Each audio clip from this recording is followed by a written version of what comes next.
merci d'être venu. Aujourd'hui, on commence la nouvelle saison 2019-2020. Donc vous avez le programme sur la table, si vous n'en avez pas vu. Il y a 10 conférences. Donc Monsieur Charles Sylvestre démarre la saison. Il a été gentil de venir de 10 000 millions, c'est ça?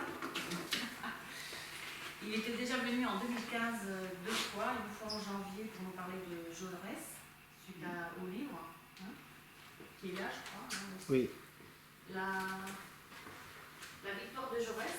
Et puis en novembre, suite aux attentats de Charlie Hebdo, c'était aussi sur la République, une réflexion sur la République. Voilà. Donc aujourd'hui, le thème, c'est votre vie à l'humanité en tant que rédacteur en chef et votre expérience de journaliste. Mais vous allez nous expliquer tout ça plus profondément, plus en détail, je pense. Voilà. Donc je vous laisse la parole. Je vais m'installer. Vous vous installez. Le micro, on n'a pas pu baisser. Si, c'est bon. Si, Oui. Vous m'entendez? Aïe, aïe, aïe, aïe. Tout le monde baisse. C'est celui-là? Oui. Là, c'est mieux. Oui, là, ça va, c'est comme ça. Là, c'est bien comme ça. Voilà, en tout cas, bonsoir. Merci d'être là. Bon, ça fait 3 fois. Je me disais, c'est peut-être une fois de trop. Et non, de façon un peu plus sérieuse, non, mais merci de cette invitation. Moi, ça m'intéresse de parler de la traversée du journalisme. C'est une traversée, hein, parce que, vous savez, c'est un phénomène, c'est que quand on revoit son histoire, c'est comme une espèce de fait le ménage dans sa vie, en tout cas dans sa vie professionnelle. Et en fait, le journalisme, pour moi, n'a pas été que professionnel. C'était une passion, c'est ce que je vais vous raconter un petit peu. Voilà, alors, rien au départ ne me prédisposait à ça. Moi, je le dis dans le livre, d'origine de tout enfant, j'ai été enfant de chœur par la mère et enfant de troupe par le père. Voilà. Donc ma mère, c'était l'église près de chez nous.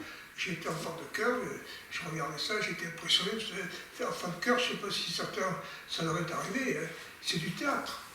La messe, c'est du théâtre. Bon, porter pucelle, etc. Bon, et bon, bref, c'est pas dérisoire dans une vie, parce que la culture catholique, chrétienne, la pratique, le rituel et tout, ce sont des choses importantes. Voilà. Ça ne m'a pas, comment dire, j'ai pris beaucoup de distance avec tout ça. Pas d'ailleurs de distance méprisante, pas du tout. Et simplement, je suis passé à autre chose. Et après, enfant de troupe, c'est encore autre chose. Ça, c'est mon père.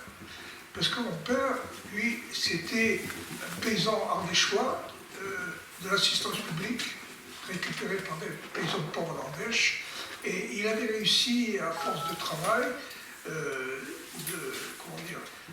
de devenir, grâce, si je puis dire, à 14-18, où il est parti, lui, le petit paysan, comme petit soldat, comme beaucoup ont été tués en 14-18, qui n'étaient que des simples soldats. Bon, lui, c'est ce qui lui était destiné, en fait, hein, d'y rester. La majorité, pas la majorité, beaucoup ils sont restés. Lui, il n'est pas resté, et il se trouve que, donc, au fur et à mesure des combats, il a tout traversé. Hein. Les batailles de la Marne, Verdun, etc. Bon, il ne racontait pas beaucoup parce qu'il était très pudique, sans doute parce que c'est un enfant de pauvre, il avait des origines très modestes et tout, et il n'aimait pas beaucoup étaler cette vie de la guerre, parce que, de toute façon, en plus, la guerre 14-18, ça a été, vous le savez, ça a été une horreur. Donc, c'est pas la peine de raconter ça comme des moments de gloire et d'héroïsme. Bon, lui, il a fait, comme on dit, je disais qu'à un moment donné, il a fait son métier de soldat comme il faisait son métier de paysan. Bon, il avait le certificat d'études. En tout cas, bref, lui, son idée, c'était que il avait avec ma mère, ils avaient 7 enfants. La plupart n'ont jamais passé vraiment de... Il y a eu une sœur qui a passé un brevet des écoles, je ne sais pas comment ça s'appelait, mais le reste, non, ils ne faisaient pas d'études. Et puis il se trouve qu'à l'école primaire, mon instituteur trouvait que j'avais des capacités. Bon. Et donc, et là, ma mère, qui était portée beaucoup plus que mon père sur l'intérêt intellectuel, bon, ils se sont dit, peut-être qu'il peut faire quelque chose, peut-être qu'il peut aller au collège, au lycée et tout. Et ça ne s'est pas passé comme ça. Parce que même officier, mon père, de la Légion étrangère, bon, c'était une famille pauvre. Un officier qui avait 7 enfants, c'était une famille qui vivait avec beaucoup de difficultés. Donc ils se sont dit, ben voilà, on nous offre une possibilité. Comme il était officier, il avait ses entrées, et ben, l'école d'enfants de troupe d'Aix, ça s'appelait l'école militaire préparatoire d'Aix-en-Provence. Voilà. Donc je me suis retrouvé là à 11 ans. Alors, il faut des gens qui étaient quand même en caserne à 11 ans, ils étaient un peu durs, tes parents. Je me dis non, c'était comme ça, parce qu'ils avaient trouvé ce biais pour que je puisse poursuivre des études. Je suis devenu très ami avec quelqu'un qui était aussi à Aix, à peu près en même temps que moi, qui est devenu écrivain et qui s'appelle Charles Julier. Je ne sais pas si vous connaissez, très bel écrivain, voilà. Mais lui, c'est exactement pareil. Et il dit longtemps après, si je n'avais pas eu l'occasion d'aller aux enfants de troupe, bon, et je serais resté à garder les vaches toute ma vie. Voilà. Donc ça veut dire que tout d'un coup, cette école d'enfants de troupe, alors qu'on peut voir ça sous un jour un peu noir. Par exemple, il y a un écrivain, un autre, bon, qui a écrit un livre terrible, qui s'appelle, si j'ai des trous de mémoire, vous m'aidez, hein, Yves Gibault. Yves Gibault. Et le livre s'appelle, bon, enfin bref, Yves Gibault. Et donc c'est une peinture d'avant la guerre. À nos enfants, peut-être. À nos enfants. C'est un titre ironique, hein, vous avez compris, à nos enfants. C'est une peinture d'une école d'enfants de troupe avec un adjudant qu'il appelle Chalumeau, qui portait bien son nom, celui-là qui était. Mais c'est avant la guerre. C'était déjà un régime beaucoup plus militaire pour des gamins comme nous. Bon. Enfin bon, bref, je vais quand même un peu accélérer. Je ne vais pas vous parler de ces histoires d'enfants de troupe pendant 1 heure. Non, il se trouve que là, j'ai fait des études moyennes. Je n'aimais pas trop ça, mais j'étais embarqué et j'ai fait la traversée de cette école pendant tout le temps. Sauf qu'à un moment donné, quand je suis arrivé au bac, à l'époque, on passait la première partie du baccalauréat. Je l'ai passé, je l'ai eu. On passait la deuxième partie, il fallait choisir philo, mathématiques élémentaires, ça s'appelait comme ça, ou sciences naturelles. Mes copains, ils faisaient mathélène, ça s'appelait comme ça. Moi, j'ai suivi les copains. Bon, c'était comme ça. Bon, je les ai suivis et, passez-moi l'expression, les maths m'emmerdaient profondément. Voilà. D'abord, j'y arrivais pas et deuxièmement, ça m'ennuyait. Qu'est-ce que j'ai fait à un moment donné, en cours de maths? Les gens ils me disent, c'est pas possible de faire des trucs pareils. Sous le bureau, comme ça, pendant les cours de maths, je ne lisais pas des livres pornographiques. Non, non. J'ai lu toutes les tragédies de Shakespeare. Toutes. Richard II, Richard III, enfin moi je pourrais vous faire toute la liste. Et ça, je pense qu'avec le recul, ça joue un rôle. Parce que les tragédies de Shakespeare, je ne sais pas si vous les connaissez, si vous les avez vues mises en scène, ou si vous avez lu les livres, bon, ça a déclenché pour moi en tout cas une véritable passion de l'histoire. Bon. Or, au départ de la passion du journalisme, ça c'est mon idée. Bon, c'est d'abord la passion de l'histoire. Parce qu'on dit du journaliste, c'est un historien de l'instant. Chaque événement qui arrive, comme ceux qui sont arrivés, vous oblige à un moment donné à inscrire ça dans l'histoire.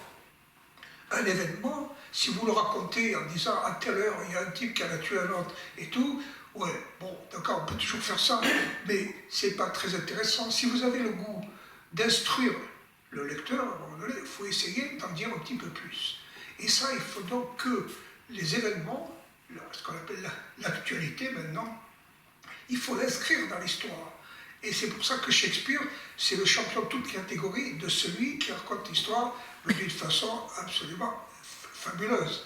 Parce qu'il y a beaucoup de morts, il y a beaucoup d'amour, il y a beaucoup de trahison, il y a beaucoup de guerre, il y a beaucoup de cruauté, etc. Donc ce sont des histoires, des livres absolument vertigineux du point de vue de la sensation. Donc, si vous voulez, voilà, moi je me retrouve là, et après, bon, là, c'est l'histoire, c'est pas moi qui me suis intéressé à l'histoire, c'est l'histoire qui m'a rattrapé par le callback, comme on dit, c'est que je me suis retrouvé où? En Algérie. Pourquoi? Parce que c'était le temps de la guerre d'Algérie, Et j'ai été obligé de prendre un engagement de 5 ans, parce que je n'avais pas le choix, parce que les enfants, toutes les études, tout est gratuit, à condition de devoir au moins 5 ans à l'armée, et le cas échéant plus. Bon, donc je me suis retrouvé en Algérie. Et en Algérie, ça a été un choc. D'abord, j'y étais un peu préparé d'ailleurs, parce qu'Yves Gibault était un type, cet écrivain, très, très bel écrivain, était extrêmement antimilitariste. Il était anard, très antimilitariste. Bon. Deuxièmement, avant de partir, je tombe sur un livre, j'étais tout jeune là, je tombe sur un livre qui s'appelle La Question, Henri Alleg. Et donc, je lis Henri Alleg, donc je savais à quoi m'en tenir. Surtout sur le caractère même. Parce qu'Henri Alleg n'a pas raconté toute la guerre d'Algérie, mais ce petit livre qui n'a l'air de rien, dont Vidal-Naquet, l'historien, disait toujours c'est un chef-d'œuvre d'écriture. Il ne disait pas un chef-d'œuvre politique, c'est un chef-d'œuvre d'écriture. C'est un récit des tortures que lui infligeaient les parachutistes à Alger en 1957. Il est paru en 1958. C'est absolument incroyable.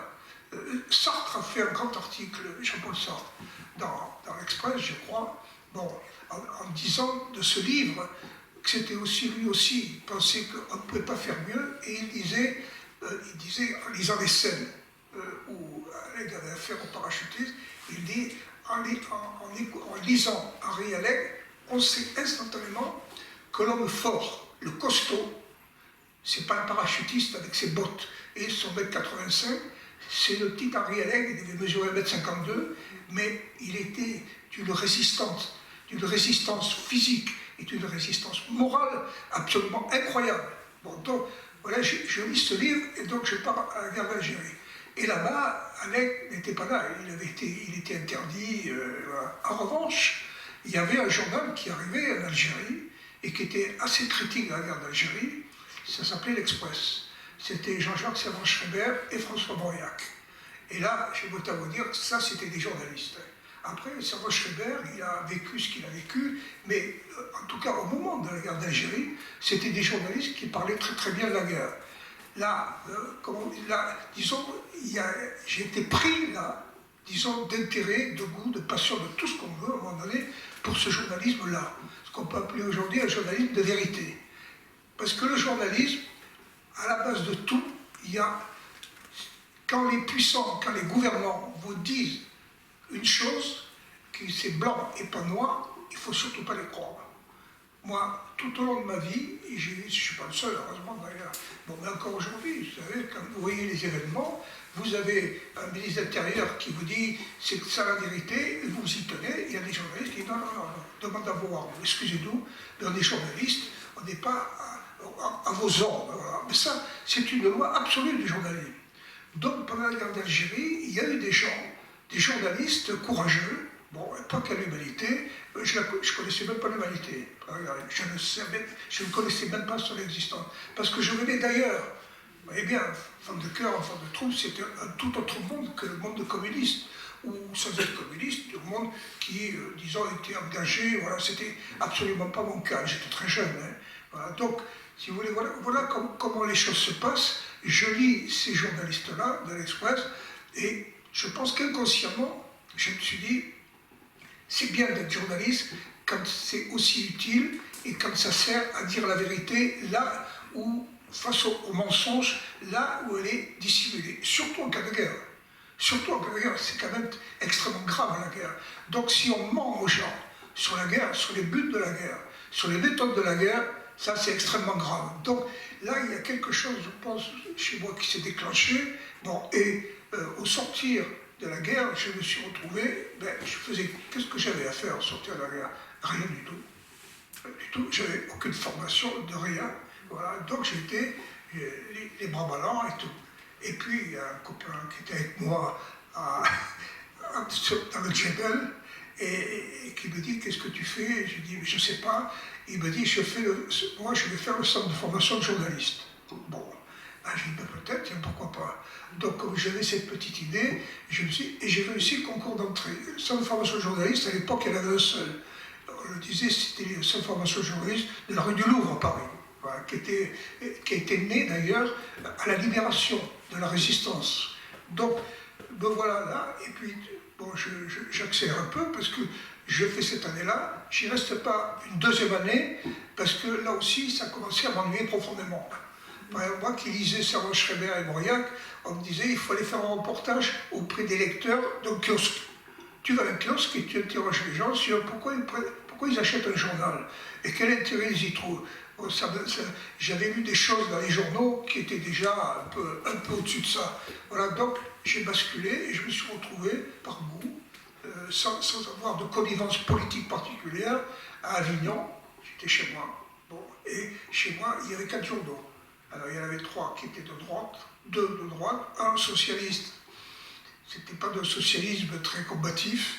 Ça s'appelait la Pôle de Provençal, c'est aujourd'hui la Provence. Bon, il n'était même pas contre la guerre d'Algérie. Bon. Et puis, il y en avait un qui s'appelait La Marseillaise, un journal de la Libération, où il y avait des communistes, pas que des communistes. Voilà. Ah, je me suis dit, ben, ça m'intéresse.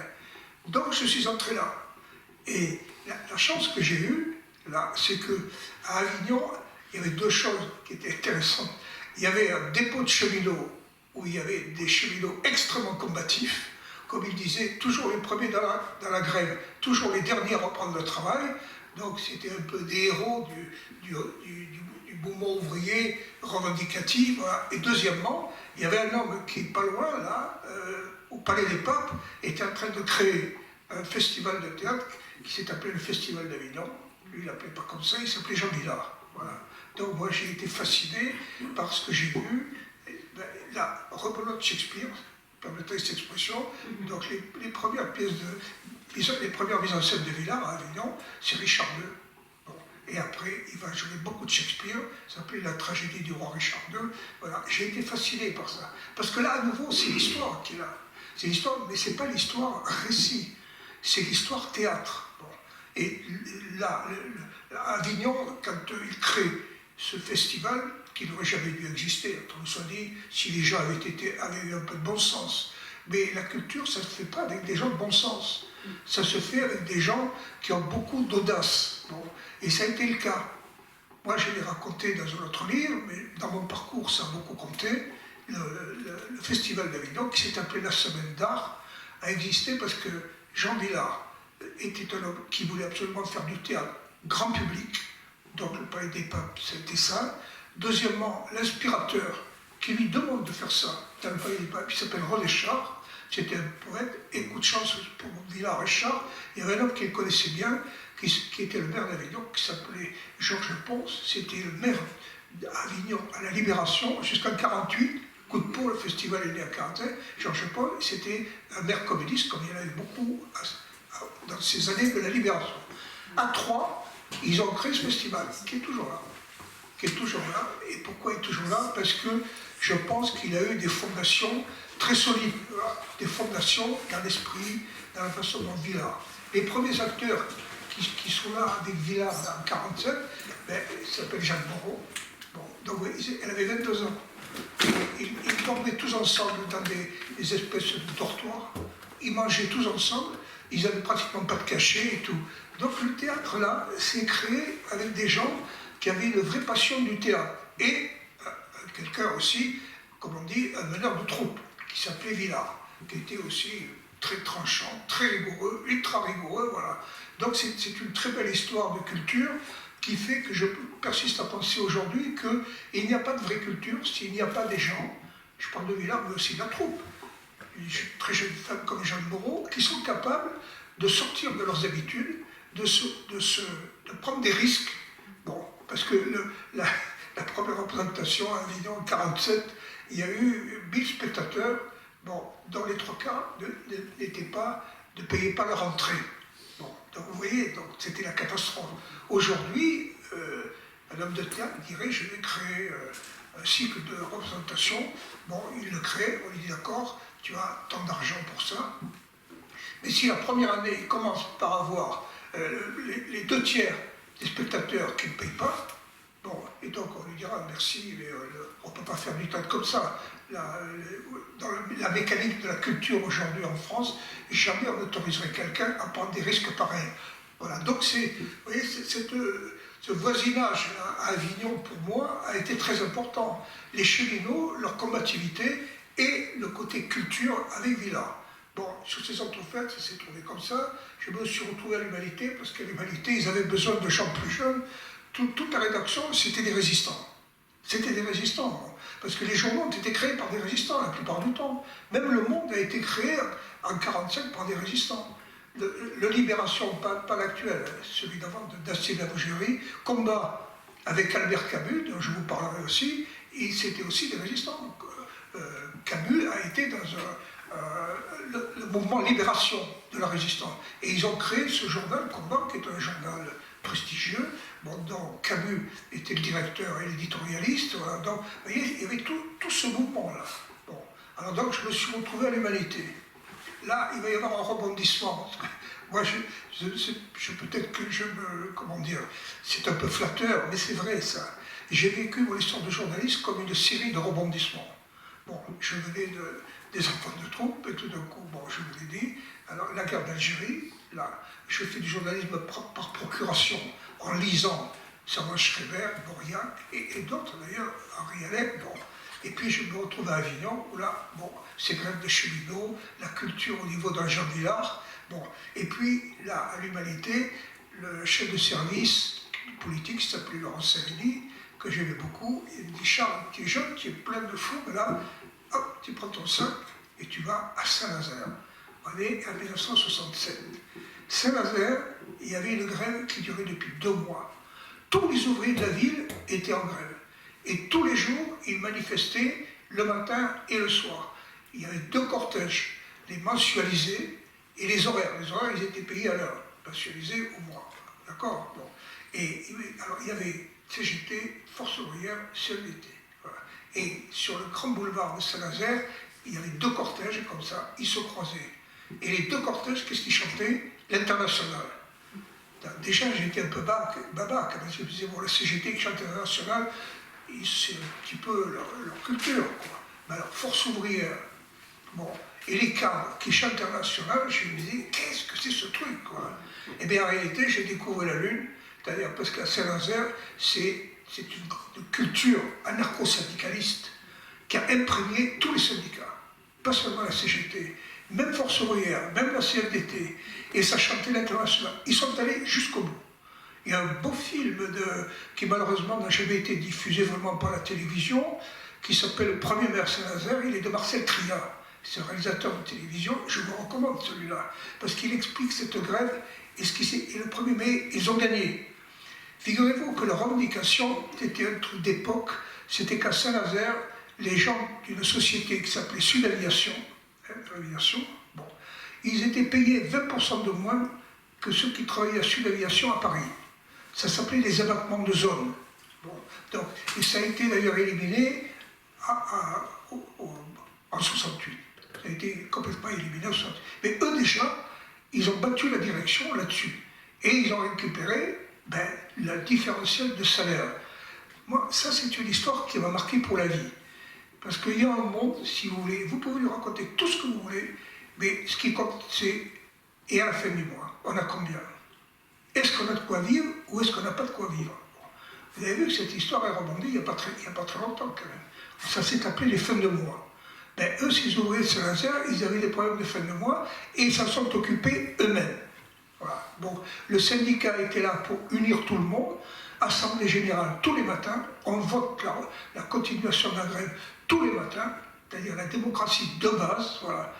Et j'ai assisté ça, je l'ai écrit, et mon premier bain d'enthousiasme dans ma vie de journaliste à l'Humanité, c'était ça. Parce que figurez-vous que j'écrivais pendant des jours et des jours dans l'Humanité sur cette grève, je la racontais et je donnais un petit peu mon avis, voilà. Et je me retrouvais tous les matins avec les grévistes qui étaient à l'Assemblée Générale.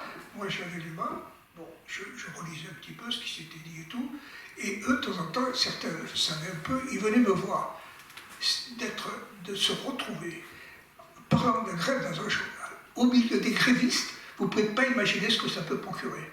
Ça, c'est à la fois un plaisir, une satisfaction, oui, il n'y a pas de quoi être fier, mais il y a de quoi se dire, mon métier, c'est pas n'importe quoi. Parce que les gens dont je parle, je suis avec eux, je les vois de près, et je les faisais parler régulièrement. Moi, j'ai eu beaucoup. Ça a été très douloureux pour moi quand les journaux ont pris leur distance avec ce qu'on a appelé la vie ouvrière, c'est-à-dire la vie des ouvriers. Ça existe, les ouvriers, encore aujourd'hui, il y a des ouvriers, il paraît, d'après ce que j'ai compris, voilà. Mais l'humanité fait des efforts, mais malheureusement, son lectorat est réduit aujourd'hui, et il va falloir sauver ce journal.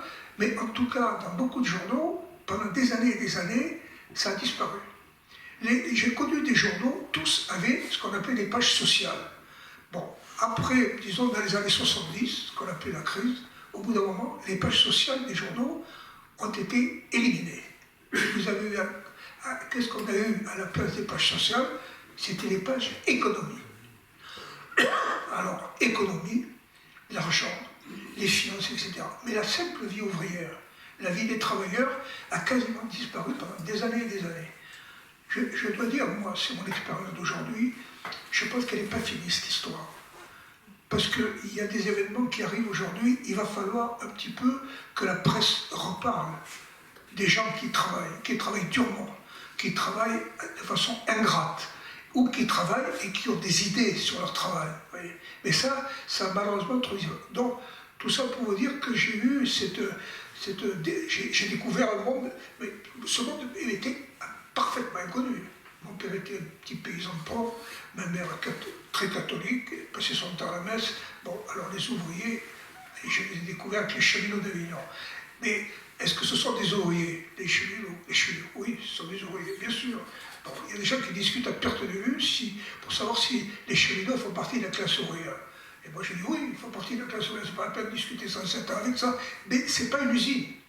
Le dépôt de locomotive, c'est pas une usine, c'est pas tout à fait pareil. Moi, ce que j'ai découvert en 67, c'est la vie des usines. Bon. Et là, je me suis dit, là, c'est ça ta vie de journaliste, ça va être d'abord ça, pas que ça, mais d'abord ça. D'ailleurs, pas que ça, l'histoire va me jouer un tour, vous allez voir, où il va falloir que j'en mette un peu, comme on dit, ma montre à l'heure. C'est qu'après 67, il y a quoi? Ben, il y a 68. Bon. Et les héros de 68, c'est qui? C'est les étudiants dentaires. C'est Cohn-Bendit. Bon, alors aujourd'hui, on sait ce qu'est devenu Cohn-Bendit. Hein, il était libertaire, anarche, comme je disais et tout. Il est devenu un peu moins anarche. Hein. Il est un peu plus familier de la commission de Bruxelles hein, que de l'anarchisme d'aujourd'hui. Il y a encore des anards aujourd'hui. Ils sont dans les rues de Paris, ils sont dans les manifestations et tout. Ils sont ce qu'ils sont, mais ils sont là. Ils sont très jeunes. Bon, on peut discuter leur méthode. Mais lui, comme Bendit, et les siens, ses proches et tout, en Nanterre, c'était des anards. Qu'est-ce qu'ils ont fait, ces anards que j'ai découverts, que je ne connaissais ni d'Ève ni d'Adam? C'est qu'ils ont été ce qu'on appelle des libertaires. C'est-à-dire, ils voulaient renverser l'université telle qu'elle était. Ils avaient créé un truc qui s'appelait l'université critique. Ils disaient il faut passer de la critique d'université à l'université critique. Ça a donné d'ailleurs ultérieurement, hein, je passe un peu les étapes, la faculté de Vincennes, hein, où se sont trouvés des gloires du monde intellectuel français et tout. En tout cas, bon, c'est parti de là. La première revendication de Cohn-Bendit et d'un certain nombre de ses étudiants, figurez-vous, c'était la liberté sexuelle. Parce qu'on l'a oublié ça. Bon. Par exemple, c'était le fait que les garçons aient autant le droit d'aller dans les chambres des filles que les filles avaient le droit d'aller dans les chambres de garçons, dans la résidence universitaire. Parce que, figurez-vous qu'à ce temps-là, moi ça m'a toujours amusé cette histoire, les filles avaient le droit d'aller chez les garçons, hein, bon, mais les garçons n'avaient pas le droit d'aller chez les filles. Qu'est-ce que ça voulait dire ça? Ça veut dire que les familles demandaient aux autorités universitaires de protéger la vertu de leur engeance, de leurs filles. C'était ça que ça voulait dire. Mais les garçons, eux, ils avaient le droit, c'est des garçons quand même. Donc ils pouvaient aller chez les filles. Donc vous voyez un petit peu quand même le truc. Ça n'a l'air de rien, mais moi je suis passé un peu à côté de ça. Je l'ai connu ça, je l'ai vu, je l'ai dit, je l'ai noté, mais je n'ai pas compris l'importance que ça pouvait avoir. Parce que la liberté, notamment sexuelle, mais pas seulement sexuelle, pour la jeunesse, c'est une chose capitale. Moi, je pense aujourd'hui que la première donnée de ce qui se passe dans la jeunesse, ça touche à un mot qui s'appelle la liberté. Être libre de faire, de choisir. Être libre d'avoir les mœurs qu'on choisit, pas tout seul. Ça se passe jamais tout seul, voilà. Donc, et ça, alors, ce qui s'est passé, c'est que, à l'Humanité, au journal, et au Parti communiste, l'Humanité était l'organe central du Parti communiste à cette époque. Au parti, ils n'ont pas bien pris les choses. Pourquoi? Parce que parmi ces anards, bon, ils vomissaient l'Union soviétique. Ils accablaient de tous les mots l'Union soviétique. Et en plus, les partis, dont le Parti communiste, le premier, et les syndicats, la CGT, c'était quoi? Des appareils. Des appareils qui devaient être, sermonnés, qui devaient être écartés, qui devaient être condamnés. Voilà, c'était ça le but. Bon, je pense qu'ils allaient un peu vite en besogne. Bon, parce que ce qui s'est passé après, mais enfin, j'insiste beaucoup, hein, le caractère libertaire des débuts de 68 a été très important. Et c'est une chose qui peut-être n'a pas autant disparu qu'on pourrait le croire. Bon. Mais ce qui s'est passé, c'est qu'après, bon, il y a eu des violences au quartier latin, à la mi-mai, vers le 10-11 mai et tout, où je me trouvais d'ailleurs, je le raconte dans le livre et tout. Bon. J'ai republié dans le livre, dans la deuxième partie, mes articles de l'époque. Voilà, ça, voilà. Je ne vous raconte pas d'histoire, je vous reproduis, je vous donne à lire les articles que j'ai écrits à l'époque, pour dire que j'essaie d'être de bonne foi et de ne pas tricher. Voilà. Donc, il y a eu ces violences assez graves. Est-ce qu'elles étaient plus graves ou moins graves que ce qui s'est passé avec les Gilets jaunes récemment, avec la police? Bon, passons sur la police, elle est quand même durement éprouvée. Enfin bon, je ne sais pas. Je ne sais pas parce que, par bonheur, il y avait un préfet de police qui s'appelait Maurice Grémaud, à l'époque, qui avait fait, figurez-vous, une lettre à tous les policiers personnels en leur disant il y a des limites. Ne franchissez pas les limites. Votre devoir, ce n'est pas de blesser ou de martyriser des jeunes. Retenez-vous. Bon, vous vous rendez compte, vous voyez, aujourd'hui, le ministre de l'Intérieur qui dit aux CRS, aux gendarmes, ne franchissez pas les limites, retenez-vous. Bon, je passe. Bon, en tout cas, à l'époque, le grand problème, ça a été, qu'est-ce que ça devenait, ça? Ce mouvement étudiant un peu anarchique, et deuxièmement, ces violences policières. Ça a donné ce que ça a donné. Le 11 mai au soir, ça je le sais, parce que je le sais de source sûre, il y a le secrétaire général de la CGT, qui s'appelait Georges Segui, qui a invité tous les secrétaires généraux des centrales syndicales à se réunir pour dire oh, ça ne peut pas continuer comme ça, il faut faire quelque chose. Segui, je l'ai dit dans le livre, c'est une chose qui me touche beaucoup. À 16 ans, il était dans une imprimerie clandestine de la Résistance à Toulouse. À 17 ans, il a été arrêté et déporté. À 17 ans. Bon. Je pense que cet homme, à 17 ans, d'avoir vécu, d'avoir été déporté dans les camps en Allemagne, c'est une chose, je pense, qui l'a marqué pour la vie. Et qui s'est dit, les jeunes gens, il ne faut pas les traiter de cette façon-là. Donc je pense qu'il a réagi aux violences et il a réussi à réunir tous les dirigeants syndicaux. Et c'est là qu'a été déclenchée, à l'appel de tous, la grève du 13 mai 68, qui a été un événement absolument considérable. Moi j'étais là, c'était de la République à Denfert-Rochereau, il y avait au moins 800 000 manifestants, et là, la phase des choses a changé. Pourquoi j'insiste là-dessus? C'est que même si ce sont les étudiants qui ont joué un rôle moteur, déclencheur, très important, ils auraient insufflé une énergie formidable, y compris, vous savez, par leur mot d'ordre, par les slogans et tout, qui étaient extrêmement drôles. Bon. Mais en même temps, la force qui est arrivée avec eux et qui a joué un rôle décisif, c'est le monde ouvrier. C'est comme ça. C'est pas ça, c'est pas du dogme, c'est pas des histoires. C'est que si vous n'avez pas les jeunes, là vous en avez. Et le monde du travail, que les jeunes ils sont à l'université ou ailleurs, bon, certains travaillent, mais enfin, c'est pas ce qu'on appelle le monde du travail. Le monde des usines, des grands centres commerciaux, des grandes administrations. Là, le monde du travail arrive et joue tout son rôle. Et ça change tout. Parce qu'à partir de là, il y a un bras de fer avec le pouvoir en place, c'est celui du général de Gaulle, celui de Georges Pompidou, son Premier ministre. Ça va aller, vous le savez sans doute, c'est pas la peine que je vous raconte ça. Bon, toutes les grandes usines ont été occupées, mais aussi les galeries Lafayette.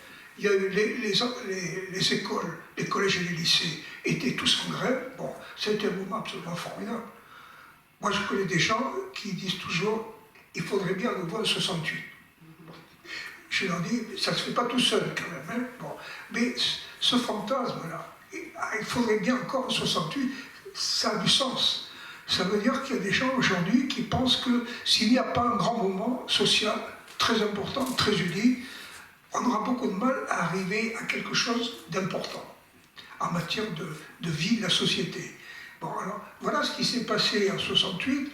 Après, bon, donc, vous avez compris, j'ai débarqué à Saint-Nazaire en 67, fasciné par ce mouvement ouvrier, par les grèves ouvrières de Saint-Nazaire, et puis tout d'un coup, un peu désarçonné par cet anarchisme étudiant du printemps 68, bon, et je me remets en scène, on se remet en scène, je m'y retrouve avec l'irruption sur la scène là, du monde du travail en fin mai 68. Voilà. Donc je suis dans mes marques. Voilà. Bon. Il se trouve qu'après, il va se passer des choses. Je parle pour moi et pour le journal. Il va se passer des choses, ça va, comme on dit chez moi, dans le Sud, ça va bouléguer. Bon. Pourquoi? Parce que d'abord, tout de suite après, le Parti communiste qui a été un peu mis hors jeu, quand même, dans les débuts de 68, il était très, comment dire, il était très réticent, quand même. Même Georges Séguy me disait ça. La direction du Parti communiste ne croyait pas à ça. Il n'y croyait pas parce que parti, comme c'était parti de Nanterre et des anarchistes, ça ne pouvait pas donner quelque chose de valable. Voilà. Et là, il se trompait. Là, il se trompait parce que l'étiquette anarchiste du début de 68, ça ne détermine pas totalement le mouvement de 68. Le mouvement de 68, dans un mouvement, comme son nom l'indique, il y a quelque chose qui se met en route. Et c'est pas parce que Cohn-Bendit est ceci ou cela que le mouvement en 68 va porter la marque de Cohn-Bendit, si on l'aime pas. Non. Le mouvement, en devenant mouvement, en se poursuivant, il va se transformer. Par exemple, en 68, il y a une chose que j'ai vécue comme journaliste qui était absolument fascinante, c'est qu'on dit que 68, c'est les facultés, les étudiants. On dit que c'est la grève ouvrière. C'est vrai. Ouais. Mais il faut quand même ajouter une chose. C'est ce qu'on a appelé la libération de la parole. J'ai autant vous dire, moi j'étais surtout à Paris, la région parisienne, je n'ai jamais dans ma vie entendu les gens autant parler qu'en 68. Mais ils parlaient tous, dans les bistrots, aux terrasses et tout, sur les places et tout. Les gens, tu as vu ça, tu crois que c'est valable? Mais non, pas du tout, ils exagèrent. Mais non, ils ont raison, voilà. Vous voyez, c'était aussi des controverses. Mais la controverse sur la place publique, voilà. Et ça c'était extraordinaire. Parce que, quelque part, ça marque une société. D'avoir tout d'un coup le droit d'échanger avec les autres. Et pas uniquement de se lever le matin, d'aller au boulot, de rentrer le soir, de regarder la télé, de dormir pour recommencer le lendemain. Bon, je caricature, vous avez compris. Bon, vous connaissez l'expression métro, boulot, dodo. C'était ça, les types les étudiants de 68, ils trouvaient des slogans comme ça incroyables. Métro, boulot, dodo. Hein. Bon, et donc, voilà. Donc, il y a ça qui a joué un grand rôle. Derrière ça, du côté, encore une fois, je reviens à ça, parce que le journal était le journal du Parti communiste, il y avait des choses qui se vivaient difficilement, avec plein de contradictions. Par exemple, du côté communiste, dans la jeunesse de cette époque, il y a eu aussi des mouvements de jeunes, des explosions de jeunesse, des insurrections de jeunesse. Il n'y en a pas eu qu'en France. Mais il y en a eu aux États-Unis, il y en a eu partout dans le monde, en Italie, en Allemagne et tout, et en Tchécoslovaquie. En Tchécoslovaquie, le premier mouvement un peu insurrectionnel contre les autorités tchèques qui se disaient marxistes, communistes, etc., ce sont les jeunes. Bon, il y a eu un mort d'ailleurs. Bon. Et donc, vous voyez, bon, donc, le monde est en train de se bouleverser. Deuxièmement, dans ce mouvement de 68, ce qui a joué un rôle capital, je l'évoque évidemment, bon, c'est la guerre du Vietnam. Parce que la guerre du Vietnam a soulevé des générations entières aux États-Unis, en Allemagne, en France et tout. Vous voyez, bon. Donc ça, le monde était en train de se transformer, de prendre conscience qu'il n'était pas voué à vivre comme ça, avec une domination de certains pays qui faisaient la guerre au Vietnam, ou les soviétiques qui maintenaient un peu leur mainmise sur les pays socialistes de l'Est européen. Bon, le monde était en train de craquer. Voilà. Donc, Et il y a en France un dirigeant communiste que j'ai connu, qui s'appelait Valdez Crochet, je crois que lui, il avait compris. Donc il a convoqué à un moment donné un truc qui s'est appelé, je ne me souviens plus, oui, c'était un manifeste, il a élaboré un manifeste, c'était, si vous voulez que je vous résume, c'est pas compliqué, hein. C'était les communistes français, en tout cas lui, Valdez Crochet, et d'autres, annoncer que désormais le socialisme pour lequel ils vont combattre, c'est un socialisme de liberté, avec plusieurs partis, qui se soumettra au verdict électoral, voilà, où il y aura le pluralisme de la presse et tout. Ça vous semble évident, ça? Mais pour beaucoup de gens, ce n'était pas évident. Pour eux, le communisme, c'était ce qui se passait à l'Est, en Union soviétique. Un seul parti unique, un seul journal, obligatoire. Donc c'était terrible. Bon, c'était terrible.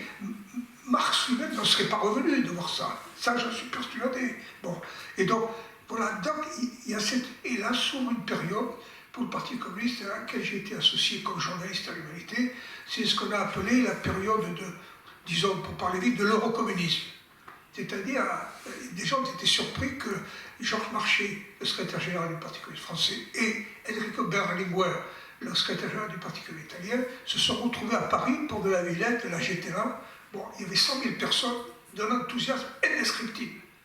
Parce que de voir réunis ces deux grands partis d'Occident, d'Europe du Sud d'ailleurs, d'Europe latine et tout, il y a eu un mouvement d'enthousiasme pour ça. Bon, et malheureusement, ça n'a pas duré longtemps. Moi, je pense que je le suggère, je n'ai pas toutes les preuves, que malheureusement, les soviétiques, ils n'ont pas fait que des horreurs, hein, les soviétiques, hein, il ne faut pas me faire dire ça. Mais là, les soviétiques, ils pensaient que ce n'était pas la bonne voie, parce qu'ils voulaient garder un peu la main sur l'évolution des grands partis, y compris ceux de l'Europe latine. Donc ça n'a pas duré longtemps, voilà, et ça, je pense que ça a été quelque chose de très dommageable. Il se trouve que derrière, bon, il y a eu quoi? Ben, il y a eu la chute du mur de Berlin. Je ne sais pas si vous avez vu le documentaire qu'il y a eu récemment sur Arte, je crois, c'était sur le mur de Berlin. C'est dur quand même, hein. Bon. Les raisons pour lesquelles il a été bâti, ce qu'il a vécu, les morts qu'il y a eu, pour ceux qui voulaient le franchir et tout, c'est très dur. Bon. Et donc, mais il se trouve qu'en même temps, la vie continue. Ce n'est pas parce que l'Union, qui a la chute du mur de Berlin, que l'Union soviétique, disons, se dissout, bon, qu'il y a tout ce changement à l'Est et tout. Oui, là, on peut dire que, pour parler vite, que les Occidentaux ont gagné. Ils ont gagné, il y a un pan d'histoire qui s'écroule, qui était ce qu'il était. On ne peut pas penser que du mal, mais quand même, c'était un pan d'histoire qui était fondé par la guerre et qui ne pouvait pas tenir encore pendant un siècle. Il était lié à la guerre elle-même. D'ailleurs, on l'appelait, vous savez, la guerre froide. Ça dit quelque chose. Il se trouve que en 89, à l'automne 89, quand le mur de Berlin tombe, bon, c'est comme si un monde s'écroulait. Hein. Bon, donc, on pourrait dire, le monde s'écroule aussi sur l'humanité. Et l'humanité ne s'est pas écroulée. C'est pas écroulé. Et moi, je me souviens très bien qu'à ce moment-là, il y avait une grève chez Peugeot à Mulhouse. J'étais à la rédaction en chef. Bon, j'y suis parti dardard, sac à dos, comme on dit. Bon, j'y suis. Et j'ai raconté ça dans un article que j'ai reproduit dans le livre. Ça s'appelle Ma nuit dans l'enfer de la Forge. Il y avait un atelier de cette usine Peugeot Mulhouse qui s'appelait La Forge. Bon, et c'était que des immigrés. Mais c'était des scènes, mais je ne sais pas si vous avez vu le livre de Jack London, j'oublie le titre, j'ai des trucs préparés tout le temps. Enfin ben, bref, non, j'ai décrit la nuit dans cette forge de cette usine autour de ces immigrés qui ne se demandent même ce qui leur arrivait. Où ils avaient fait des braséros à l'intérieur de l'usine, ils mangeaient, ils jouaient aux cartes, ils se parlaient, ils étaient d'au moins 15 nationalités différentes. Il y avait des Maghrébins, mais il y avait des Vietnamiens, il y avait... Bon. Et bien, autour de l'usine, tournaient des véhicules avec des projecteurs énormes. C'était les Oka de l'usine, des Oka d'automobiles qui essayaient d'effrayer les ouvriers qui étaient restés toute la nuit dans la forge. et qui leur annonçait au micro, sortez, on ne vous fera rien. Les ouvriers ne sont pas sortis. Ils sortent pas comme ça sur un coup de clairon. Bon, donc, vous voyez, pourquoi je raconte ça? C'est parce qu'après la chute du mur de Berlin, moi je dis ça dans le livre, et je le pense vraiment, hein, il y a un autre mur qui n'est pas tombé, c'est le mur d'un certain capitalisme. C'est-à-dire la façon de traiter ces ouvriers qui demandaient de vivre un peu mieux, un peu plus de salaire et tout, il y avait une espèce de charge de plomb et des gens qui voulaient les intimider. Bon, ça, moi je n'ai jamais perdu ça, je n'ai jamais été un partisan du mur de Berlin. Bon, on ne m'a pas demandé mon avis d'ailleurs, mais en tout cas, ça, je ne l'ai jamais oublié, la vie de ceux qui travaillent, comment on les traite. Voilà. Donc voilà, ça a été un peu ça, ma fin de mon histoire ouvrière en humanité, que je n'ai pas oublié, et je serai prêt s'il fallait à recommencer, parce que je pense que c'est le fond de cette histoire. Il se trouve que quand même, comme journaliste, je suis peut-être un peu long, non? Non. Alors, je me méfie. Non. Il se trouve que comme journaliste, je pense que ce qui est très important, c'est aussi d'inventer des sujets, de trouver à un moment donné des idées et de les affirmer et de creuser l'idée. Par exemple, on a fait une grande série dont je me suis occupé dans l'humanité qui s'appelait Les Inconnus de la Résistance. Si vous avez vécu des faits de résistance chez vos proches ou vos voisins, racontez-les brièvement. Vous ne pouvez pas imaginer ce qu'on a reçu à l'humanité, mais des cartons entiers de petites lettres de gamins avec des mots sur un cahier d'écolier. Oui, mon pépé, il a fait la résistance, il a fait ceci, il a fait cela. C'est-à-dire la France, c'était en 84, c'était pour les 40 ans de la libération en 44. Bon. Ça voulait dire que la France était encore très imprégnée de ces valeurs-là, y compris familiales, y compris communautaires, dans les quartiers, dans les villes.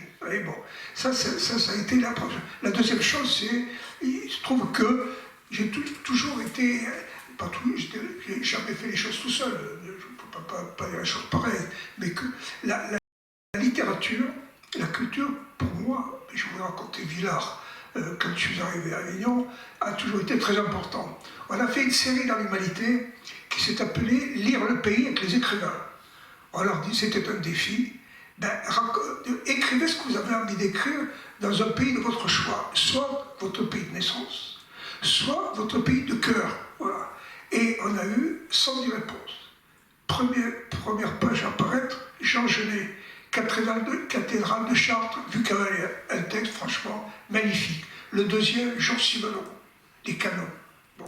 Le troisième, c'était, je ne sais plus comment ça s'appelle, oui, il y avait Maud Charleroux, voilà, donc, si vous voulez, cette série, elle a beaucoup marqué, y compris auprès des observateurs, parce que l'humanité, ce journal, comme on disait, ouvrier, réalise une telle somme d'écrits littéraires, en plus sur le pays, bon, donc ça a été très remarqué, à juste titre, parce que je pense que l'humanité, je vous en dirai deux mots, ce n'est pas que l'humanité au jour le jour. L'humanité a été fondée par un homme qui s'appelait Jaurès. Je vais y revenir pour finir. L'autre chose que nous avons fait dans l'humanité, c'est un retour sur la guerre d'Algérie, où j'avais été. Parce qu'un jour, à la une du Monde, du journal Le Monde, une journaliste du Monde, Florence Boger, très grande journaliste du Monde, a livré les confessions d'une combattante du FLN algérien qui s'appelait Louisette Iguilariz, bon, et qui a raconté comment pendant 1 mois et demi, elle avait été torturée par les parachutistes. Voilà. Elle a raconté ça. Ça a fait une explosion. Et moi, je me suis dit, on ne peut pas laisser les choses comme ça. Donc, je l'ai rencontrée, on l'a invitée à la fête de l'humanité, elle a témoigné, elle a même révélé ce qu'elle n'avait pas encore révélé, parce qu'elle était portée par le public, elle a révélé qu'elle avait été violée par les parachutistes. Parce que la guerre d'Algérie, c'est pas une partie de plaisir, hein. C'est bon. Voilà, donc, et à partir de là, on a mené une campagne qui s'est appelée sur la dénonciation de la torture. Bon. Et voilà un petit peu, je m'arrête un peu là sur ce plan-là, c'est qu'un journal, ça n'est pas que le récit des événements au jour le jour, même si c'est peut-être le plus important. Donc, un journal doit produire, comme on dit aujourd'hui, de la valeur. Bon, la valeur littéraire, la valeur de la dénonciation, la valeur historique sur la guerre d'Algérie, la valeur de la résistance. Voilà, ça c'est très important. Pour finir, il se trouve que récemment, vous allez voir, j'ai été un petit peu saisi, pas de remords, mais je me suis dit, là, il faut revenir à ça. Moi, j'avais été très marqué par un écrivain, je l'ai lu, je dois avoir 17 ans, qui s'appelle Albert Camus, et le livre que je lisais à 17 ans s'appelle L'étranger. Bon, c'est un livre extraordinaire, mais je ne sais pas comment vous dire, qui fait rêver et qui en même temps abasourdi. C'est le récit, il y a un épisode dans L'étranger, c'est le meurtre d'un arabe sur une plage d'Alger. Voilà. Il n'y a pas que ça, c'est un livre magnifiquement écrit. Bon, et Camus, ça a été ma première passion, et pas seulement pour le journalisme, comme romancier. Bon.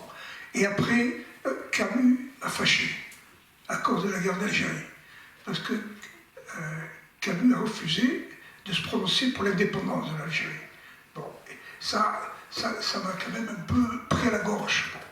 Et donc, je n'ai plus voulu entendre parler de Camus, parce que je suis comme ça, j'avais tort. Parce qu'il ne faut jamais faire comme ça, il ne faut jamais faire une croix sur quelqu'un, même s'il s'est trompé, même s'il a commis une erreur qui était sérieuse quand même. Bon, et puis, récemment, il y a un livre qui est paru qui s'appelle bon, c'est pas Alfred Dreyfus, Albert Camus, journaliste, c'est une universitaire de Bordeaux qui a fait un livre qui raconte ce que Camus était comme journaliste. Alger républicain, où a été aussi Henri Alleg, où a été aussi Kateb Yassine. C'est ça l'Alger républicain. Bon. Et bien Camus, dans l'Alger républicain, en janvier 1939, il a fait une grande série qui s'appelle intitulée Misère de la Kabylie. C'est comme ça que j'ai envie de dire à Camus, mais qui n'est plus là, comment as-tu pu faire une série pareille, Misère de la Kabylie?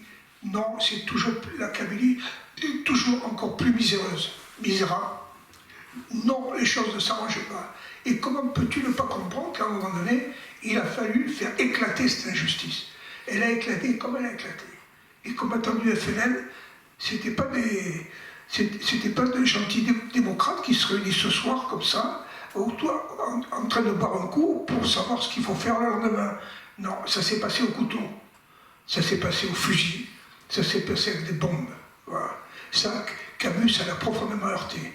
Mais il ne fallait pas forcément justifier ça, mais le comprendre. Lui, il n'a pas voulu le comprendre. Il a eu cette phrase qui a fait, bon, vous savez, je ne sais pas si vous la connaissez, entre la justice et ma mère, je choisis ma mère. Parce que pour lui, sa mère qui était pied noir, femme de ménage, très pauvre, bon, elle était exposée aux bombes du FLN, dans les bars d'Alger. Bon, mais c'était quand même une drôle de façon de réduire la question de la guerre d'Algérie et de la nécessaire indépendance de l'Algérie. Et après, dans ce livre, Albert Camus, journaliste, vous avez les éditoriaux d'Albert Camus en 1944, quand ils sont absolument magnifiques. Magnifiques. Bon. Et il y en a un du 31 août, il dit il faut libérer les journaux de l'argent et il faut s'adresser au public en tâchant d'élever chez lui ce qu'il y a de meilleur. Moi, je signe des deux mains pour ça. Parce que, normalement, l'idéal d'un journaliste, c'est ça. Les ordonnances de 1944 du gouvernement de la Libération, ça s'appelle comme ça. Le 30 août 1944, la bataille finit contre les Allemands, à un moment donné, et il y a ces ordonnances qui disent la presse doit être un sanctuaire vis-à-vis des puissances d'argent et des gouvernements. Bon, et elle doit toujours respecter l'exactitude des faits et défendre la cause du progrès humain. Ben, je ne sais pas si vous vous rendez compte, si on disait aujourd'hui à la presse française, vous avez deux missions, respectez les faits, soyez fidèles aux faits, ne trahissez pas les faits, n'arrangez pas les faits, même si on vous demande d'ailleurs vos financiers, et deuxièmement, s'il vous plaît, servez la cause du progrès humain. Ça a du sens, le progrès humain. Ça dit bien ce que ça veut dire. Voilà. Donc ça, si vous voulez, ça c'était... Non, c'est pas personnel, là. Mais je pensais que la presse qui s'honorait, pas que l'humanité, c'est quand la presse respecte et fidèle à l'exactitude des faits, et que d'une manière ou d'une autre, elle sert la cause du progrès humain. Et pour finir, je vais quand même travers de tout ce que je vous ai raconté, c'est-à-dire ces grands mouvements de grève, mais aussi les libertaires de Nanterre. Je vais vous dire, Nanterre, les étudiants de Nanterre, surtout leur façon de faire, c'était absolument imprévisible. Celui qui viendrait dire « j'ai prévu que ça allait se passer comme ça », je pense qu'il raconte des histoires. Parce que l'histoire est pleine d'imprévisibles. Le dernier imprévisible, c'est quoi? C'est les gilets jaunes. Bon, comment ils se conduisent? Il y a des gens qui disent ils devraient faire ceci, ils devraient faire cela. Mais laissez-les d'abord se conduire, et puis aidez-les peut-être à mieux se conduire si vous pensez qu'ils ne se conduisent pas assez bien. Mais la première chose à faire, en tout cas pour un journaliste, c'est d'écouter et de regarder. Écoutez, regardez, et essayez de dire de la meilleure façon possible ce qu'il y a de nouveau dans un événement. Moi, j'ai pensé, et je l'ai dit, je n'étais plus dans la rédaction de Vérité, mais j'ai défendu cette idée, les Gilets jaunes étaient en train d'apporter quelque chose de nouveau. C'est-à-dire quoi? C'était la défense des fins de mois par des gens qui subissent cette histoire et qui d'habitude ne s'expriment jamais. Je crois que sur le marché, ils ne votent même pas aux élections, j'en suis pas sûr. Mais je me demande en plus s'ils votent aux élections. C'est-à-dire c'était des sans-voix. Des sans-voix, c'est-à-dire qu'on n'entendait plus. Après, ils se sont mis à parler. Et comment? Est-ce que tout était juste dans ce qu'ils disaient ou pas? C'est pas sûr. Par exemple, ils disent qu'on n'a pas besoin d'organisation. Je demande à voir. Et d'ailleurs, aujourd'hui, eux-mêmes se posent la question. Parce qu'ils savent très bien qu'ils ne peuvent pas aller, ils ne peuvent pas manifester tous les samedis, ils se sont fait virer des ronds-points, manu militari, et ça ne peut pas durer pendant 10 ans. Non, on voit bien qu'il y a quelque chose en France qui a besoin de muter et de ne pas être que des manifestants du samedi. Il y aura peut-être des grèves, on va voir. Je ne sais pas, je ne suis pas devin, voilà.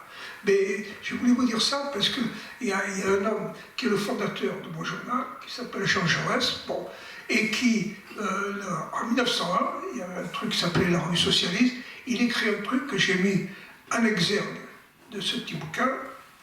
Je le connais presque par cœur, je vais me faire le plaisir de le lire devant vous, comme ça vous donnera peut-être de le lire à votre tour. Mais je le connais. Puis... Alors, que nous dit le camarade Jaurès? Si dans l'ordre social révélé